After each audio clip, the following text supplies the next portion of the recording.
So for anyone wondering if different breeds get along with each other, there you go.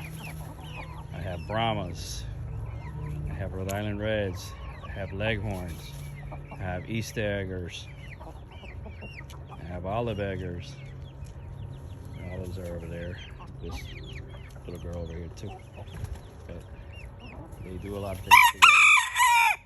So I also have my Bantams. There's a couple in there. And I see my little quails are calling me. What, you guys laid another egg? No? I know, I would love to let you guys out, but I know what's gonna happen. You're gonna fly the coop.